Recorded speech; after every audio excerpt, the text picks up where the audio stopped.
Bismillahirrahmanirrahim. Assalamualaikum warahmatullahi wabarakatuh. Alhamdulillahirrabbilalamin.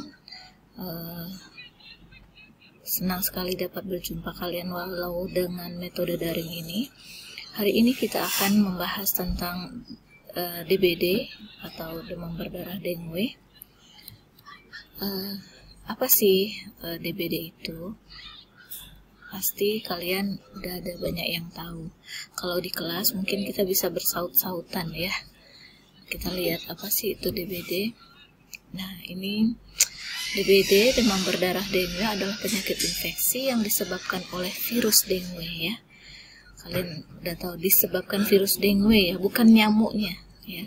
Jadi oleh virus dengue yang ditularkan oleh nyamuk Aedes aegypti yang ditandai dengan gejala demam mendadak ya, demamnya tinggi 2-7 hari. Ini demamnya ini nggak turun-turun. Kalau dikasih dengan paracetamol dia turun sedikit tapi masih demam, nanti naik lagi. Nah, itu ciri-ciri khasnya ya. Jadi dia demam terus nggak turun-turun. Kalau tifus itu ada waktu jedanya, nanti pagi dia turun, nanti sore sampai malam dia naik, nanti pagi ketemu pagi turun. Nah itu, jadi ada beda ya. Kalian juga bisa harusnya spesifik dapat membedakannya. Nah, ya. Jadi tanpa penyebab yang jelas, demam aja ya. Letih, lemah, lesu, gelisah, nyeri ulu hati, serta tanda perdarahan ya. Tanda perdarahan itu udah parah sekali itu. Nanti kalau udah perdarahan ada shock. Jadi perdarahan itu tidak selalu juga ya, tidak selalu ada bintik-bintik merah di kulit, itu enggak. Tapi yang khasnya itu. Tapi nanti sampai perdarahan mimisan dan sebagainya itu udah sangat parah ya, dan akhirnya shock. Shock itu nanti koma dan bisa menyebabkan kematian. Nah, ini dia Aedes ya, yang tenar itu Aedes aegypti dan Aedes albopictus. Ini mereka ini kelompok B arthropoda ya. Genusnya itu Flavivivirus ya. Ada familinya, ada jenis 4 serotipnya. Ada dengue 1, 2, 3 dan 4. Nah, ini sekali lagi bukan penyebab tapi pembawa atau vektornya. Oke, jadi jangan sampai ada lagi mahasiswa Kesling kalau ditanya apa penyebab penyakit demam berdarah nyamuk Aedes, salah ya. Jadi ini ada pembawa, ini vektornya ya. Nah, ini ada sejarah ya, sejarah DBD itu Hirsch dan Smith itu mengemukakan bahwa kemungkinan virus dengue itu berasal dari benua Afrika ya, yang pada masa perbudakan. Jadi benua Afrika orang-orang itu dibawa untuk jadikan budak. Itu sudah membawa virus itu menurut Hirsch dan Smith. Smith dan Radcliffe, kemudian Lim ya, ada Sigabler, ada Hastert, ini mengusulkan adanya kemungkinan bahwa virus dengue itu berasal dari hutan di semenanjung Malaya. Apalagi tahun 1997 ya, Gubler, kemudian tahun 2008 itu adanya Vasilakis dan Weaver itu melaporkan bukti-bukti ekologi filogenetik mendukung kemungkinan bahwa virus dengue berasal dari Asia ya, itu penelitiannya. Terus kemudian virus dengue pertama kali diisolasi itu tahun 1943 selama Perang Dunia. Kemudian si Hotta dan Kimura ini dari Jepang itu mengisolasi virus dengan diinokulasikan pada tikus ya. Sayangnya upaya mereka tadi yang dari Jepang tidak dipublikasikan secara internasional. Tetapi sementara itu peneliti Amerika si Sabin dan kawan-kawan itu berhasil mengisolasi virus dari tentara-tentara Amerika yang ditempatkan di India, ya, di New Guinea dan Hawaii, itu tahun 1944. Kemudian penelitian Sabin menemukan kelompok-kelompok strain, ya, virus dengue. Nah, ini sejarahnya. Nah, ini kasus DBD di Indonesia, ya. Kasus-kasusnya dari 2017, ya, 2017. Kemudian ada penurunan, ada peningkatan, ya. Di tahun 2019 itu ada 13.683 kasus dengan kematiannya 133 orang. Di 2020, ya, ini belum selesai, ya, 2020 ini Kementerian Kesehatan mencatat kasus DBD di Indonesia telah mencapai 17.820 kasus. Di 10 provinsi itu, ya, diantaranya ada 104 orang yang meninggal dunia. Ini kasusnya meningkat. Jadi selama di Indonesia ini masih orang-orang atau rakyatnya masih menampung air, ya, masih menampung air hujan, itu kasusnya tidak akan selesai-selesai, ya. Jadi ada di Singapura kasus DBD itu sudah tidak ada karena apa? Pemerintahnya bisa menyediakan air bersih. Jadi mau minum tinggal keran, kemudian mandi tinggal buka keran, buka shower. Coba kalau di Indonesia seperti itu, baru pertama shower keluar, lalu sabunan, tidak lama mati airnya. Nah, kan bahaya itu, kan. Jadi di Indonesia belum bisa menyediakan air bersih, ya, air siap minum untuk rakyatnya. Makanya kasusnya tidak akan hilang-hilang nih, belum hilang. Selama penduduk masih menyimpan air di penampungan air, maka kasus DBD belum selesai-selesai. Kita lanjut, ya. Nah, ini mekanisme penularan DBD. Mekanisme penularan DBD, jadi dari orang yang sakit tadi, yang demam, ya, digigit dengan nyamuk Aedes.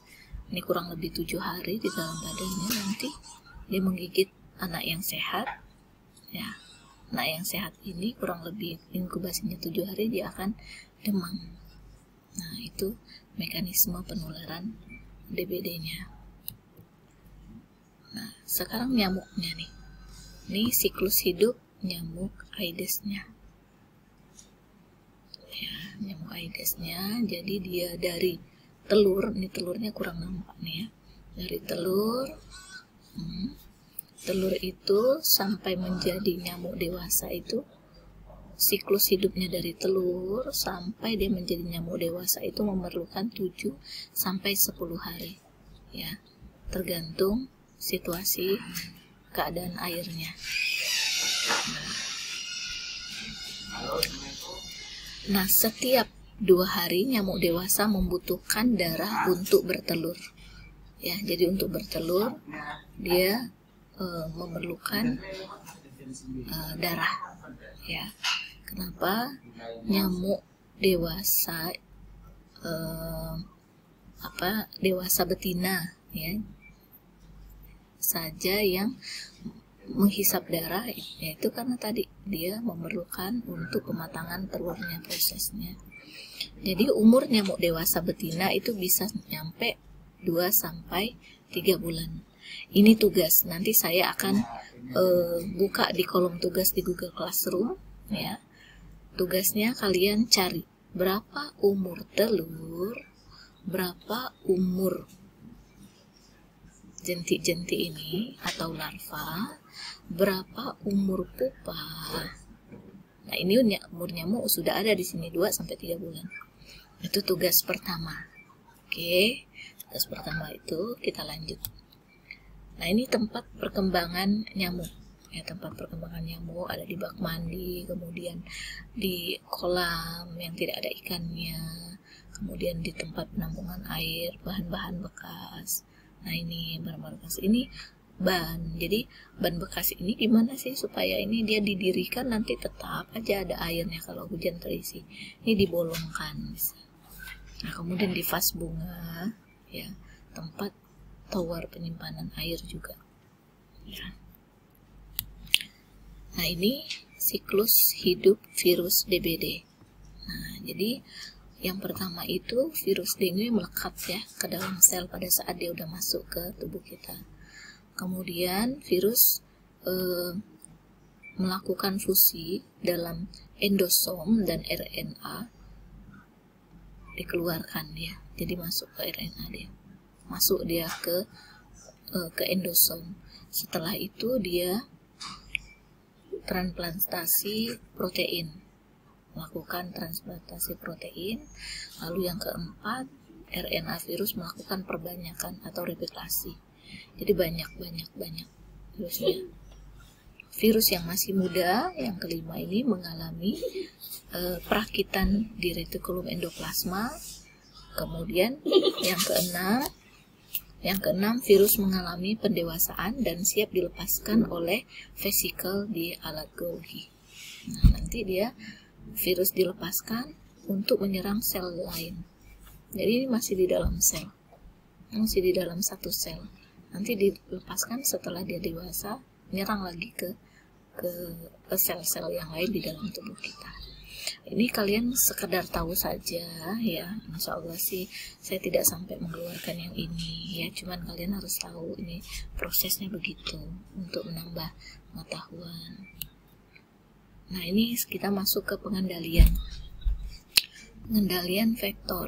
Yang pertama itu pengendalian lingkungan, kemudian pengendalian kimia, ya, kemudian pengendalian biologi, pengendalian genetik. Tugas kedua adalah kalian cari untuk pengendalian nyamuk Aedes ini, pengendalian lingkungannya apa saja, langkah-langkahnya, ya. Kemudian pengendalian kimia apa-apa saja yang dilakukan.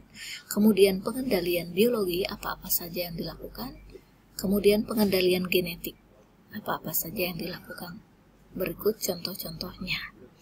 Oke, nanti dikirim di Google Classroom bersama tadi yang tugas yang pertama. Ini tugas kedua. Ya. Kalian tulis tangan, kemudian nanti difoto, ya, kemudian nanti dikirim ke Google Classroom. Oke. Nah, ini dasar pengendalian vektor ya, ada beberapa undang-undang. Kalian nanti ini bisa dipelajari. Kalian nanti ini sangat berguna pada saat kita ingin mengendalikan. Ini ada pengelolaan pestisida, ini ada tentang tenaga kesehatannya siapa-siapa saja, kemudian penyimpanan dan penggunaan insektisida, ini tentang wabah penyakit menular, ya. Ini daftar pestisidanya apa-apa saja, kemudian tentang pengawasannya, kemudian tentang pengendalian vektor yang terakhir. Ini kebijakan pengendalian vektor terpadu, ya. Yang kalian baca yang kelima ini, pengendalian vektor terpadu harus dilakukan oleh tenaga terlatih. Berarti untuk melakukan pengendalian vektor harus ada tenaga terlatih. Kemudian langkah-langkah pengendalian vektor ini ya. Langkah pengendalian vektor, menentukan sasaran lokasinya, melakukan survei, menentukan kombinasi metode apa saja yang akan dilakukan, mengidentifikasi mitra dan peran dalam upaya pengendalian vektor, ya. Kemudian melakukan advokasi, penyusunan rencana, melakukan pemberdayaan masyarakat, melakukan MUNEF. Nah, ini pemberdayaan masyarakat. Nanti kalian juga ada belajar sampai ke situ. Oke, saya kira untuk ini kalian sudah saya cukupkan sampai di sini. Kalian boleh bertanya di kolom komentar ya. Ditunggu sampai jam 12. Kalau ada yang masih belum jelas, silakan ditanya. Terima kasih. Assalamualaikum warahmatullahi wabarakatuh.